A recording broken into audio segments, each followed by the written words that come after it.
Hey guys, GasGuzler here, and today we're going to be tearing apart this Ford 300 straight six that I blew up a couple videos back, and we're going to finally see what actually happened to it and how bad the internal damage is.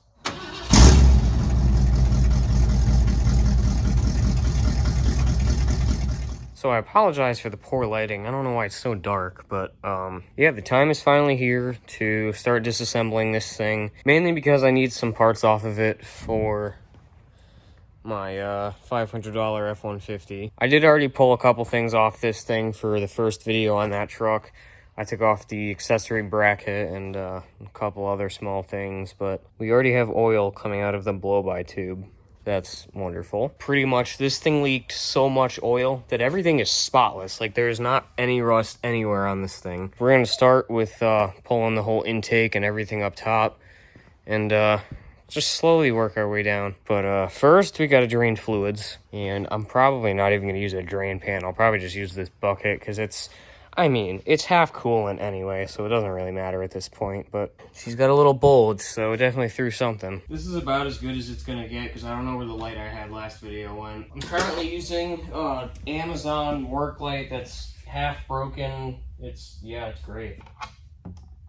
Oh, wonderful.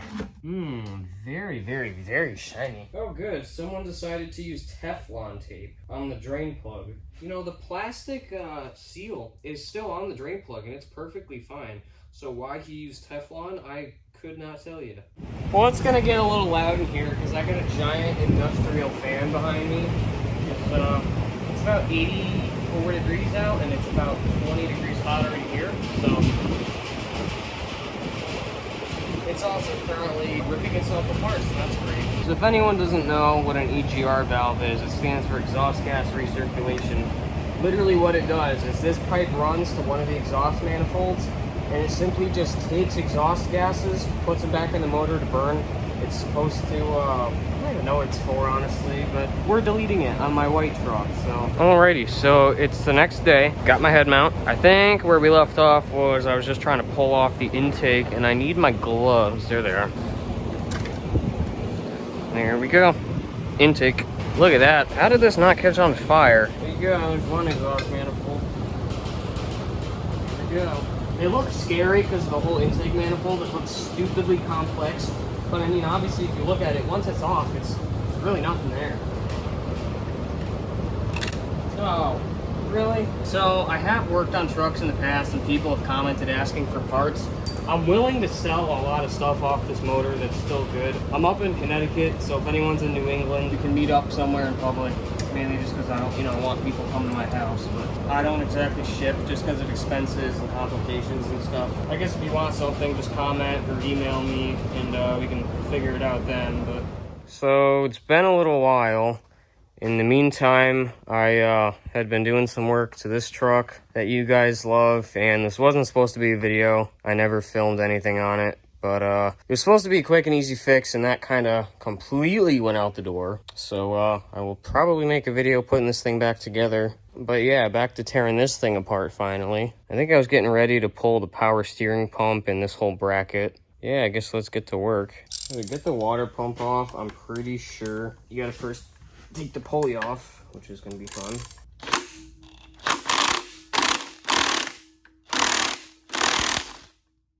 Ow, that hurt. I just got something launched at my face.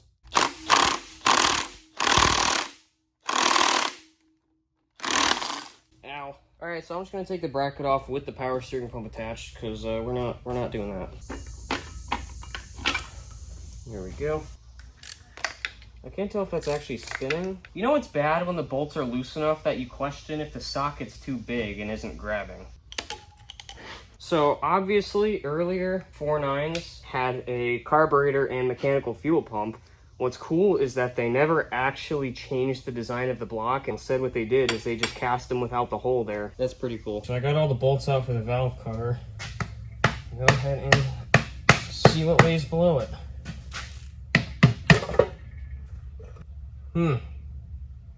It's actually not as bad as I thought. So it really doesn't look that bad.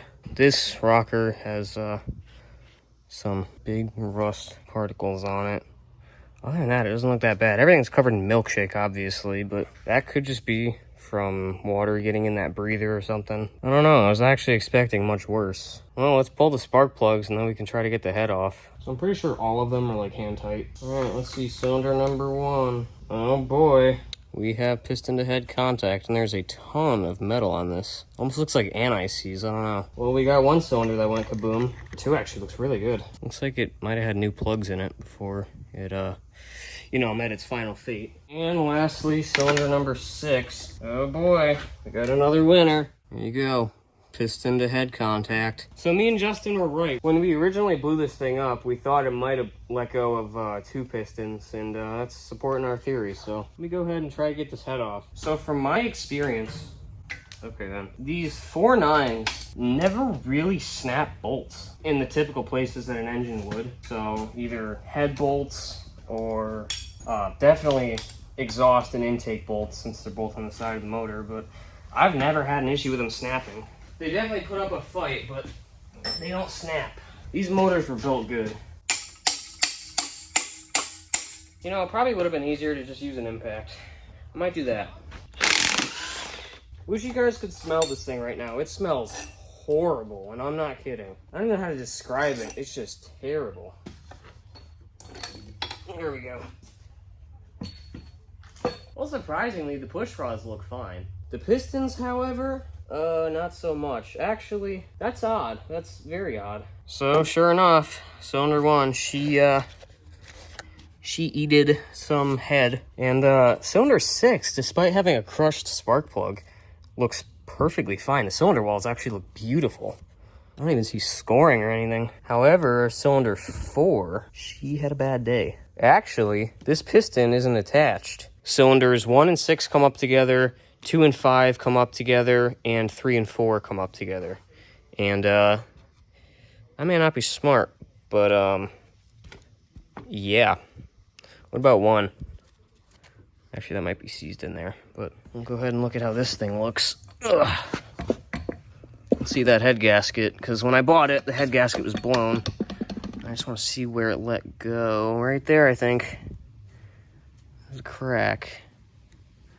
I think that's our winner. Holy crap. All right, so usually when these motors blow, it will just launch the piston up into the head. However, the head still looks perfectly fine, which is weird because last time this happened, it bent the valves and chewed up the head. I think this is still salvageable, honestly. I don't know what happened to 1. Oh, okay. So what happened here is like a sandblasting effect. All the metal, I think, that's still salvageable though. I think it's perfectly fine. That's odd. Go ahead and check push rods. So we got 4 and 1. Perfectly fine. They're not bent at all. Same thing with cylinder 1. That's unreal. Someone in the comments, give me an engine that can run for 4 minutes at redline with oil thinner than half the shirts that girls wear nowadays. Let go of 2 pistons, have a blown head gasket, and no antifreeze, and still be fixable to the point where it can be driven. Oh boy, we got shrapnel, we got a lot of it. And we have the most blown out gasket I have ever seen. Dude.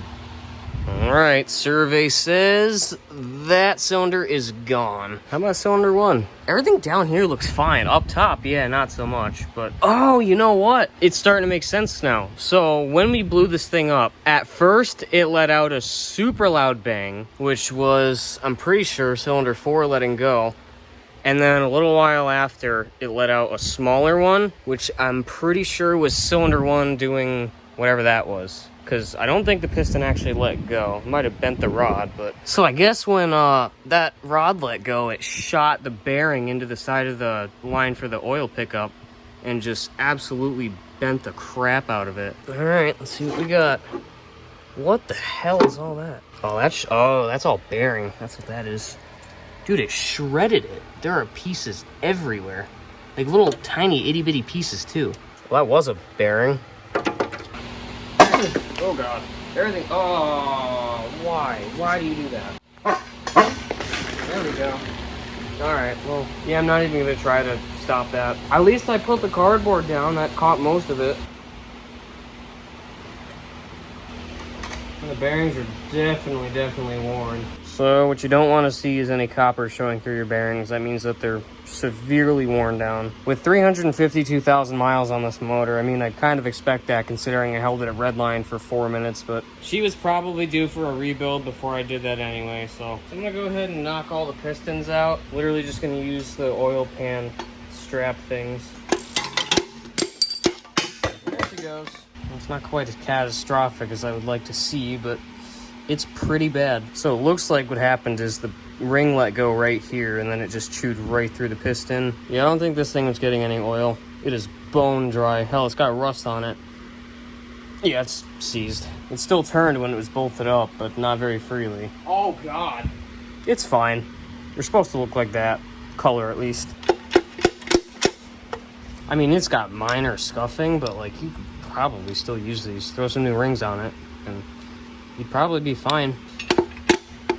No, I got the rod stuck. There we go. Same thing, minor scuffing, really not that bad. All the rings are free. Now for the last three, this one's gonna be a little bit difficult because this thing's kinda... So up top, it's all chewed up and whatnot, but this completely broke off and it's cracked right up here. Yeah, all the damage is down here. It just blew the rod apart, but not that bad. The most catastrophic one I've seen, I have in the bucket over there. If you guys want to see the video where I tore down that other 300, I'll put it... Wait a minute. Actually, I forgot. I never released that video. So the first 4.9 I blew up. The teardown was supposed to be a 2-part series. Unfortunately, part 2 never happened. So I still have the piston, though. I guess I'll show it to you guys. Here she is. This is... probably the most catastrophic one I've seen. Completely blew everything apart. Here's the rod. Just bent to oblivion. But same thing, blew the bottom of the rod off. This was impressive though. Just completely destroyed this thing. Yeah, that's probably fine. Oh, you weren't supposed to see that. That's a future video. I don't like how fast that cloud movement is. Yeah, this is perfectly fine. Well, this video is about to get noisy as hell because metal roof and heavy rain don't mix together too well. Oh, Jesus. Holy crap. Oh my God. Yeah, I'm gonna cut the camera. See you guys inside. Alrighty, so it's the next day. I think I'm gonna try to get this harmonic balancer off so we can get the timing cover and everything off, and then pull the crank and completely gut this thing.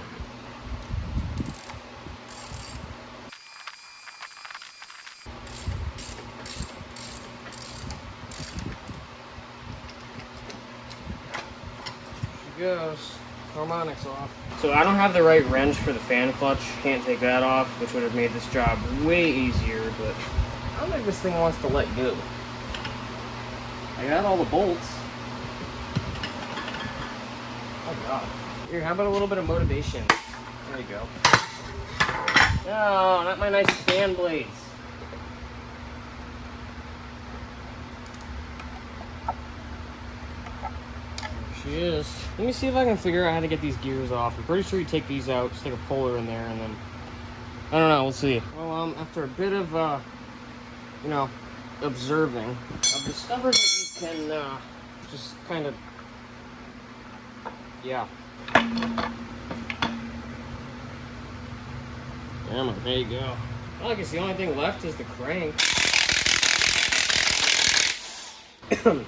Wow, my eyes are watering. Where do I even start?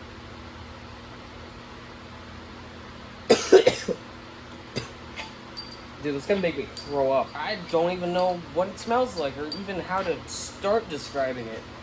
It's just terrible. No, I just put my glove near my nose and now that's all I smell. Oh, where's the brake clean? It's the oil or whatever. Oh my God, that's terrible. And so are the crank bearings. I might actually have to go put on a mask. This thing smells so bad.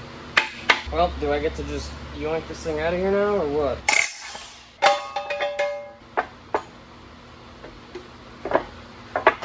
Here we go. Guess let's just look at the damage to this thing.